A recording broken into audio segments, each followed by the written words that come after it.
ಇನ್ನು ಉದ್ಯಮಿ ಕೆಜಿಎಫ್ ಬಾಬು ಮತ್ತೆ ಆರ್ಟಿಒ ಅಧಿಕಾರಿಗಳ ನಡುವೆ ವಾಗ್ಯುದ್ಧನೇ ನಡೆದು ಹೋಗಿದೆ. ಬೆಳ್ಳಂಬೆಳಗ್ಗೆ ಬಾಬು ನಿವಾಸಕ್ಕೆ ಆರ್ಟಿಒ ಅಧಿಕಾರಿಗಳು ಎಂಟ್ರಿಯನ್ನ ಕೊಟ್ಟಿದ್ದಾರೆ. ಬಾಬು ಬಳಿ ಇದ್ದ ಐಷಾರಾಮಿ ಕಾರುಗಳಿಗೆ ರೋಡ್ ಟ್ಯಾಕ್ಸ್ ಕಟ್ಟದ ಆರೋಪ ಅವರ ಮೇಲಿತ್ತು. ಅಧಿಕಾರಿಗಳ ದಾಳಿ ಬಾಬುಗೆ ಮುಜುಗರ ತರಿಸುವಂತಿತ್ತು. ಆಮೇಲೆ ಏನಾಯ್ತು ನೀವೇ ನೋಡಿ.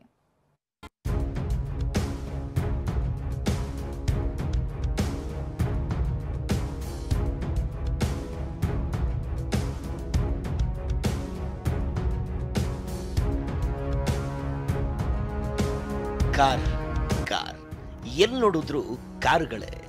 ಅದು ಅಂತಿಂತ ಕಾರುಗಳಲ್ಲ, ಕೋಟಿ ಕೋಟಿ ಬೆಲೆಯ ಐಷಾರಾಮಿ ಕಾರುಗಳು. ಅದು ಸಾಮಾನ್ಯರದ್ದಲ್ಲ. ಬಾಲಿವುಡ್ ದಿಗ್ಗಜ ನಟ ಅಮಿತಾಬ್ ಬಚ್ಚನ್ ಮಿಸ್ಟರ್ ಪರ್ಫೆಕ್ಟ್ ಅಮೀರ್ ಖಾನ್ ರಿಂದ ಖರೀದಿಸಿರೋ ಮಹಾರಾಷ್ಟ್ರ ನೋಂದಣಿಯ ರೋಲ್ಸ್ ರಾಯ್ಸ್ ಕಾರುಗಳು. ಇವೆಲ್ಲ ಉದ್ಯಮಿ ಯೂಸುಫ್ ಶರೀಫ್ ಉರ್ಫ್ ಕೆಜಿಎಫ್ ಬಾಬು ಒಡೆತನದ ಸ್ವತ್ತುಗಳು.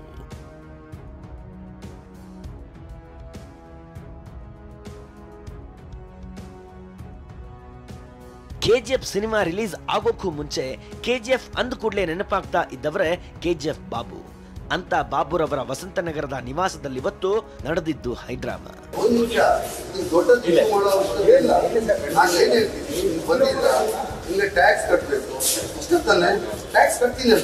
ಬೆಳ್ಳಂಬೆಳಗ್ಗೆ ಉದ್ಯಮೆಯ ವಸಂತನಗರದ ರುಕ್ಸಾನಾ ನಿವಾಸಕ್ಕೆ ಭೇಟಿ ಕೊಟ್ಟ ಆರ್ಟಿಒ ಅಧಿಕಾರಿಗಳು ಬಾಬು ತಮ್ಮ ಐಷಾರಾಮಿ ಕಾರುಗಳಿಗೆ ರೋಡ್ ಟ್ಯಾಕ್ಸ್ ಕಟ್ಟಿಲ್ಲ ಅಂತ ತಗಾದೆ ತೆಗೆದಿದ್ರು. ಈ ವೇಳೆ ಕೆಜಿಎಫ್ ಬಾಬು ಹಾಗೂ ಆರ್ಟಿಒ ಅಧಿಕಾರಿಗಳ ನಡುವೆ ವಾಗ್ವಾದವೂ ನಡೆಯಿತು. ಮೊದಲಿಗಂತೂ ಬಾಬು ತಮ್ಮ ನಿವಾಸದ ಗೇಟನ್ನೇ ತೆರೆದಿರಲಿಲ್ಲ. ಬಾಲಿವುಡ್ ತಾರೆಯರಾದ ಅಮಿತಾಬ್ ಬಚ್ಚನ್ ಮತ್ತು ಅಮೀರ್ ಖಾನ್ ರಿಂದ ಖರೀದಿಸಿದ 2 ರೋಲ್ಸ್ ರಾಯ್ಸ್ ಕಾರುಗಳಿಗೆ ಕರ್ನಾಟಕದ ರಸ್ತೆ ತೆರಿಗೆ ಕಟ್ಟದೇ ಇರೋದು ಬಾಬು ಮೇಲಿದ್ದ ಆರೋಪ. ಹೀಗಾಗಿ ಆರ್ಟಿಒ ಜಂಟಿ ಆಯುಕ್ತೆ ಶೋಭಾ ನೇತೃತ್ವದಲ್ಲಿ ಆರ್ಟಿಒ ತಂಡ ದಾಳಿ ಮಾಡಿತ್ತು. ಅಧಿಕಾರಿಗಳು ಕೆಜಿಎಫ್ ಬಾಬು ಬಳಿ ಇದ್ದ ಕಾರುಗಳ ಪಟ್ಟಿ ಸಮೇತ ಬಂದಿದ್ರು.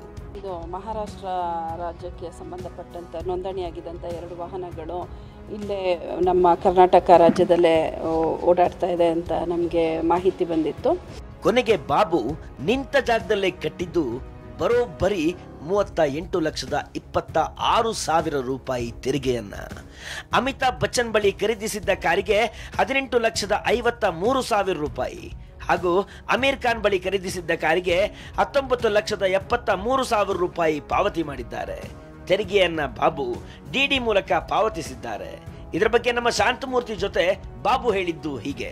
ಟ್ರಾನ್ಸ್ಪೋರ್ಟ್ ಕಮಿಷನರು ಮತ್ತು ಆರ್ ಟಿ ಆಫೀಸರ್ಸ್ ಎಲ್ಲ ಬಂದಿದ್ರು.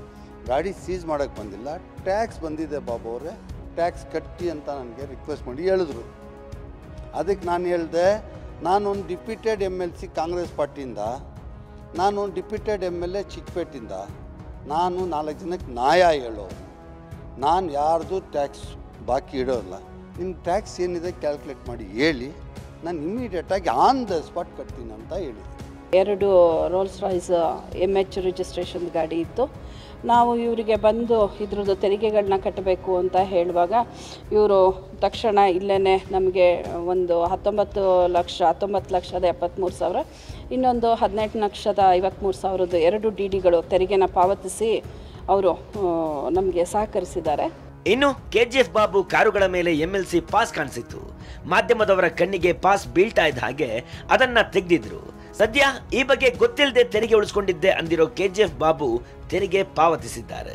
ಯಾರೋ ಆಗದೆ ಇರೋವಂಥ ಪಿತೂರಿಯಿಂದ ಈ ರೀತಿಯ ಸಮಸ್ಯೆ ಆಗಿತ್ತು, ಅದನ್ನ ಈಗ ಸರಿಪಡಿಸೋ ಕೆಲಸವನ್ನು ನಾನು ಮಾಡಿದ್ದೀನಿ ಅಂತ ಬಾಬು ಅವರು ಹೇಳ್ತಾ ಇರುವಂಥದ್ದು. ಕ್ಯಾಮ್ರಾ ಪರ್ಸನ್ ಮಂತೇಶ್ ಜೊತೆ ಶಾಂತಮೂರ್ತಿ, TV9 ಬೆಂಗಳೂರು.